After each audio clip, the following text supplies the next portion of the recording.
everyone, this is Francesco Abbruzzino with the Uncensored Report. Okay, I thought it was interesting. A couple things. Had a few candidates for office contact me about doing some interviews this week, and I said, okay, trying to set it all up. Like I put out a post in the group about Maria Rule, who's run for a 12th Judiciary judge position there. And one thing I wanted to note, I had someone that's on the Democratic side write me and say, yeah, can you interview our candidate for county commission since you interviewed Ziegler? And I said, well, yeah, I sent her an email. So just to be clear, I've sent out emails to all these guys. It's not just interview right and make them look good. Now, even on Ziegler's, I told him it was a get to know you, comfortable interview, see where it goes and stuff. With his interview, I had a couple things that were a little. I wasn't not to say not happy. I was a little disappointed. One was, he said, okay, yeah, let's do it. Let's do it around 2:30. I'm a punctual freak ever since my time in the Navy, so I was right there at 2:30. He didn't show up till I think like 2:45, somewhere around there. So the amount of time allotted for the interview was cut short. So I couldn't get to stuff like how would you vote on the Venice Hospital if that were to come before you. The other disappointment I had with Chris is his lack of knowledge. Now I appreciate the fact that he said he didn't know about stuff instead of BSing us, because I personally could have cut through the BS. But you would think if you're running for that kind of office, you would know more. Now, he said, well, I just decided to run, so I'm running. Well, I'm not running for it, and I knew a hell of a lot more than him. And so it makes me wonder, and this may not be true. Chris seems like a very nice guy. But it made me wonder, is he running for the power, the prestige, that some of these people run for because he's entrenched in that political machinery? Or is he running because he truly wants it and he wants to do something? And the sad part of it all is because he is the leader of the Republican Party in Sarasota County, because of all of his contacts and influence, he'll get the Republican ticket. I don't know. I haven't interviewed this Democrat person. I don't know where she stands and how she'll do.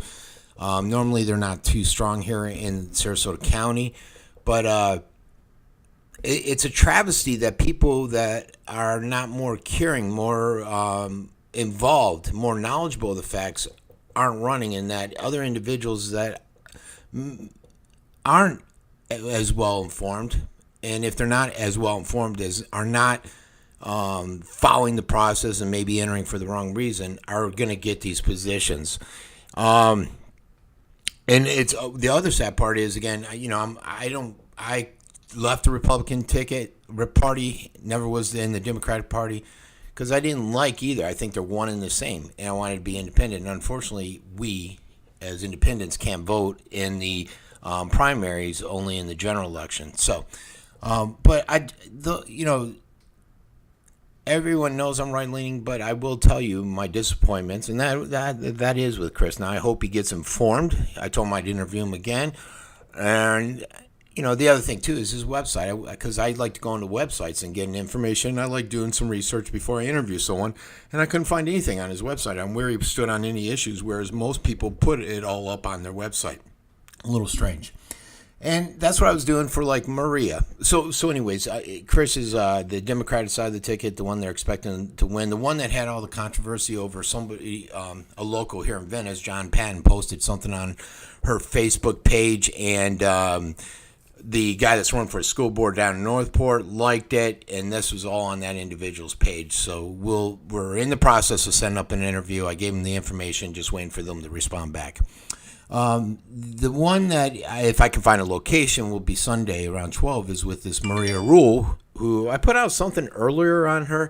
I think yesterday. She's interesting. She's out of Venice. But, I was out there, and the whole premise of this is I was researching some questions. So I called somebody that's in the industry, more of a bail bonds, just to get their perspective on some of the concerns they have with how the judges do things. And, one was the SPR, which is the supervised release program. And this individual, I've gone to him he's a contact of mine. I get a lot of information from him. And he talked about how judges are so quick to release criminals under supervised release. He talked about one individual that is one of his clients on the bail bond side that was basically selling drugs, and she got busted, a few counts, and they released her right away. And then she ditched it. She was supposed to reappear or follow the program, and she just took off. And he said that's very normal, and he would be surprised that the SPR failure rate is like over 80%, the success rate over 20%. So he wanted to see, he gave me some questions about SPR, and he's brought up SPR, and I think I've even written an article about SPR in the past. So that was something that was already on my radar. But the other thing that he's mentioned, and I hadn't heard this, so I'm going to preface this with I contacted Detective or Chief Mueller after this and communicated with him too. So there's two sides to every story. But he was telling me that ever since the Sarasota County Sheriff left the jails, basically they had a holding facility here in Venice. It didn't have medical. And now the chief says it didn't have some other stuff. This person's saying, no, I bail people out of there all the time. It was just medical. And there were workarounds. And my memory is more in line with the bail bondsman, where I remember Tom getting in a pissing match, Tom Knight, the sheriff, with the mayor, John Hollick, and pulling it out. And this was all when we were looking at converging, putting it up, moving it, consolidating the police force with the SCSO. So basically, he said that what's happening is that in Northport and Venice, they're handing out notices to appear. And I said, well, what's that? He said, well, basically, they're handing out notices to appear to save them the round trip to Sarasota, where they have to pay their police, their deputies, whatever, money to transport a prisoner all the way up to the Sarasota jailhouse. And basically, that's 3 to 4 hours because you got to process them, drive and everything. And that costs them a lot of money. And so instead of doing that, they're handing out these appearances, notice to appear. And he's in the bail bonds business. And so now preface this with he's in the bail bonds. So when they arrest him, he'll make money insuring them with the bail bond to bail him out. But when they do this notice to appear, he's not making money. So you got to remember that. However, he says a high majority, a high percentage of those are ditching the court date. Then he makes money because he's got to go out, get them, and bring them into the jailhouse. So there is an ulterior motive there possibly, but then this is someone I've known for 35 years, and if it was someone I just met and he had that motive, that motivation of making money, an ulterior motive, I might say maybe. But when you've known him for 35 years, and this is something he's talked to me about several times about issues similar to this, I don't know if I'm completely on board with that. He's motivated in that manner, possibly, but he's pretty wealthy. I don't think that's the issue. He's doing just fine without it. But he said basically that he's seen a huge uptick in it, and so that's to avoid the city of Venice putting out money in Northport to transport these individuals all the way up to the Bee Ridge location, wherever the SCSO is up there. Now, I called Chief Matt Mueller, emailed him, he called me back, I missed him, but he left me a voicemail, and he said, he basically said his direction that he's handed down is that, no, these notices to appear are for locals and for people that are charged with minor crimes, such as an open container. And I understand that. I said, yeah, that makes sense. Why do you want to waste all that time driving home up there if you're busting someone for an open container? So that's what he's communicated to his team. That's what he believes his team is doing. And I communicated that back to my bail bonds. He said, no, I can come up with several cases where the arrest was for something significant and they were given notice to appear. So, you never know out there. Now, I can attest to the fact that I run the arrest report daily, and I don't see a lot of arrests from the city of Venice and city of Northport. You see a few, one or two every day, but most of it comes from the SPD and the SSCO, and it makes you wonder if that whole transport thing is an issue.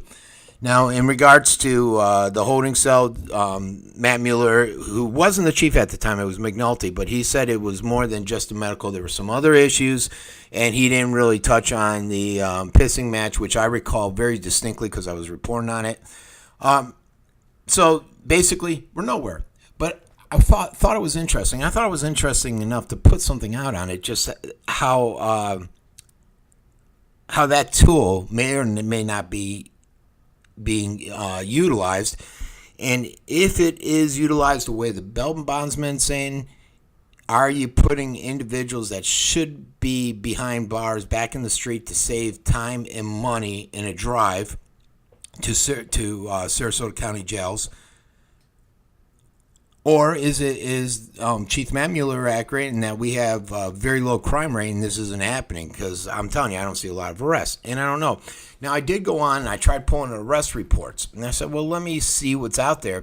And I can bounce it against it. But I couldn't really find anything out there. What I did find is this report, which I'll pull up real quick here, which is old. And you probably can't see it because it's blurry to me, too. And it's from their website, and it's the latest one, which is basically a review of their arrest from 2016. You know, that's pretty old. Where's 2017? I have no idea. And it goes through here, but if you just look at some of these arrests, and if you compare it to where you're at now and how many arrests you see coming in, I'm just, I'm not so sure it lines up with the amount of arrests that I'm seeing on the rap sheets with the SCSO. So, interesting. Unfortunately, the records to get a lot of this stuff is not that great, but it is something that brings up a conversation to have, and an interesting one. So, the truth, I'm sure, lies somewhere in there. And I'm just not sure. All right, so that's it. Back, I do have those interviews coming. Remember what I said at the beginning. And again, if you know anyone that's interested in interviewing and they're candidates, I've sent them out to everybody, but for some reason I've only got a minimal response. And again, I'm not going to interview campaign managers. I'm only interviewing the candidates. So I really don't want to hear from campaign managers. I want me to interview them instead of the candidate. And I will be at Saturday's event at Robarts. I'll be there at 10 o'clock for the protest. And then 11 o'clock to 3 o'clock is when the candidates will be meeting and greeting the individuals.